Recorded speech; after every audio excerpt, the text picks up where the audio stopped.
So you guys have seen Ella's bag, probably, but mine is so much more beautiful. But I want to show you everything. Starting with the tripod, because we're gonna need this to film. It's a Gitzo tripod. It's a strong but light tripod. The camera is heavy and the lenses are heavy that we use. And especially if we're doing something like time lapse and there's wind, we don't want this to be like rattling about, we don't want this to be rattling about. So I invested in a good tripod a long time ago. And you can actually change this is called the tripod head, so you can change the tripod head. I don't know how much detail you want to know about my tripod, but I'll tell you everything. So you can bring it right down to the floor, so you can film stuff right on the floor and get some cool angles. People underestimate tripods a lot, I think, but there's so much you can do with getting good composition and a good angle. A good tripod is worth it. Now we can put the camera on the tripod, and through the miracle of time-lapse, I will unpack in 5 seconds. Oh yeah. So my stuff is roughly divided up into camping stuff and filming stuff and general living stuff. I think I'll start with the camera stuff since that's what I care the most about. Ah, thank you, my lovely assistant. As you can see, this is the Scott and Ella bag. It was bought for me by my brother for Christmas. So all of my stuff is basically separated into things that I can pull out really, really quickly. It's also how I organize my bag. So the things I will least likely need are at the bottom, and the things I will most likely need are at the top, and makes it efficient when we're filming. This bag is one of the ones at the top because it's got my lenses inside of it. And I could talk about these in a lot of detail, but I'm gonna try and keep it short for the purposes of this film. This is a wide lens, this is a long lens. The lens that is on the camera right now is a kind of medium range zoom lens, which is probably the one I use the most. I really love this lens because it's a decent Sony G-series lens, 70 to 200. It's basically the best lens I've ever owned because it has stabilization inside the lens, which when coupled with the stabilization in the camera means that even though this is like really zoomed in and looking at something really in the distance, when I'm hand holding, I can still get a usable shot with video, which is really hard usually on a telephoto lens. Definitely recommend this one. The other two, not so much. Aside from the lenses, the other camera gear I have in here is a thing of SD cards. I have a lot more SD cards than we usually use, which is basically a hang up from when I used to film stuff for clients back in the UK. These are mainly all from back then. I've got batteries for the camera, just 4 of them. The last bit of camera stuff I have here is for lens cleaning. So these are microfiber cloths inside. And then I've also got a little lens brush and a lens spray and a little wind spray. I don't know what you call this. I don't know what the technical name is. But yeah, together they help me keep my lenses in order and clean. Aside from that, we've also got a drone battery. I'll show you the drone in a bit. A GoPro. This is a GoPro 7 that we got secondhand in Bali for filming underwater. And we don't use it that much, but whenever there's action stuff, it's really great to have. And this last little box is the microphones, which we're currently using to record. I've got the lavalier attached to me right now. This is the transmitter. There's a receiver attached to the camera and they work wirelessly. And it's really great at cutting out excess noise like the river behind me right now, which you probably can't hear very much of, which is great. What's up next, Ella? 这个是我最讨厌的。 It has increased the complication of our filming process somewhat.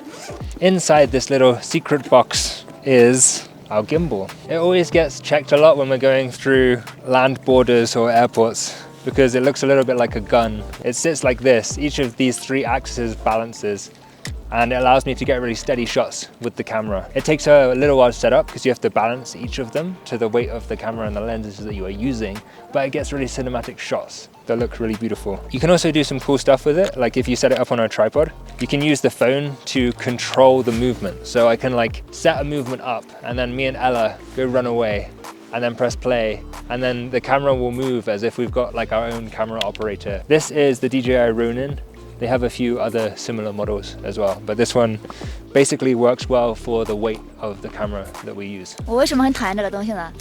是因为每次拍视频的时候，只要是要用手拍的时候，它都要装这个 gimbal， 我感觉好麻烦，太麻烦了。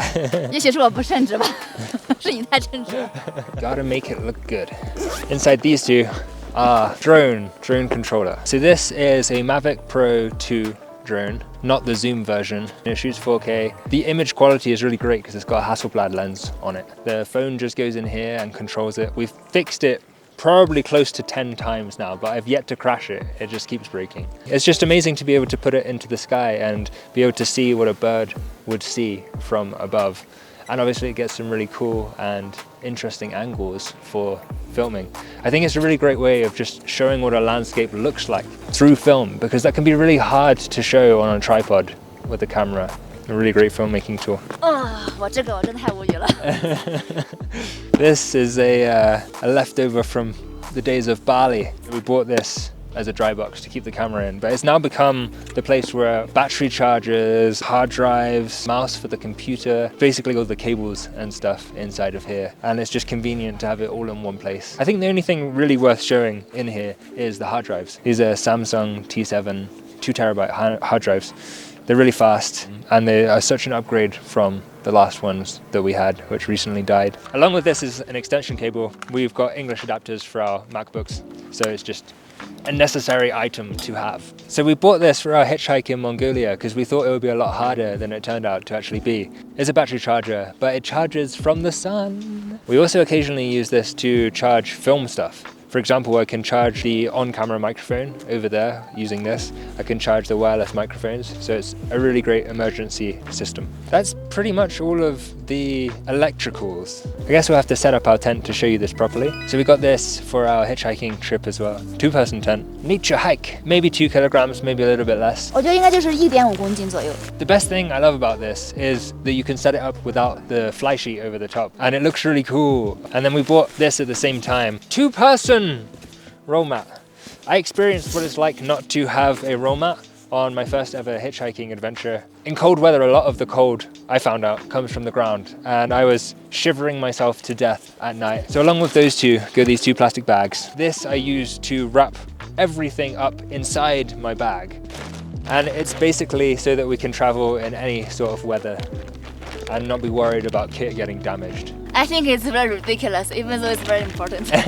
You think most of my stuff is ridiculous, but it is really useful. And this is an emergency shelter, which is really for hiking, but we've kind of doubled up and used it for different things at different times. It works well as a cover for us in this kind of temperature because we don't have sleeping bags. We can put this at the bottom of our tent when there's like rainwater coming up from the ground, or just to sit down if I haven't taken this with us. Actually, I think it's the oldest thing that is in my bag. You've probably seen it in a few of our films, if you've seen any of our films before.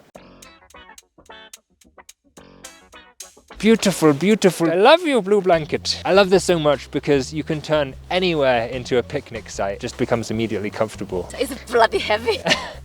Ella's tried to throw this away a few times, but I will never throw it away. Another bit of camping gear, which I've actually been using more in cities recently than whilst camping, is this compass.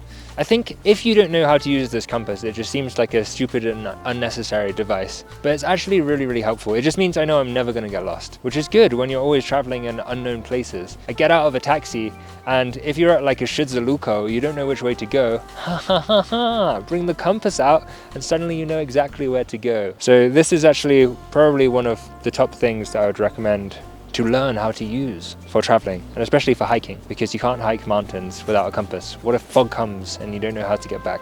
Really, really useful. Ha ha ha ha! These gross, sweaty knee pads have been with me for a long time as well. Because I'm always carrying such a heavy bag, all this stuff adds up to sometimes 23 kilograms. These are just completely necessary to stop my knees from collapsing. I've chosen not to bring walking sticks, so these are what I have instead of walking sticks. And I actually really do recommend walking sticks, they help so much. But just with everything else, and like sometimes they get taken off you when you're going through luggage checks on planes and stuff, so it's just useful to have these always. We're almost there, guys. This has been a lot more stuff than I thought it would be. My notebook, this was bought for me by my sister. I used to be a lot more religious with my note-taking. I used to take notes like every day or every place I went at the least. But this has kind of become my meditation notebook now. And anything that occurs to me that seems particularly profound, I will note down in this book.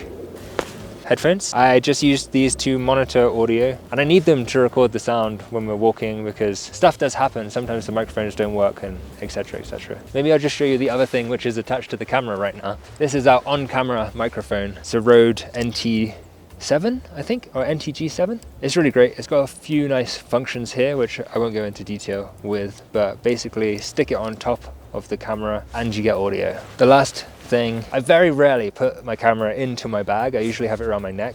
This waterproof coat helps me to protect that camera in times of rain, and obviously also myself. I'm about to start packing everything away and I realized there were a couple of things I'd forgotten. Money bag and this flask of water, which was bought for me, another birthday present from a Chinese friend a long time ago. And finally, my bag, Low Alpine. I think it's about 60 liters. It's massive. It does the job really well. I just want something that can hold everything I want to put into it. And it's got so many different functions and stuff, but I could make a whole video about that.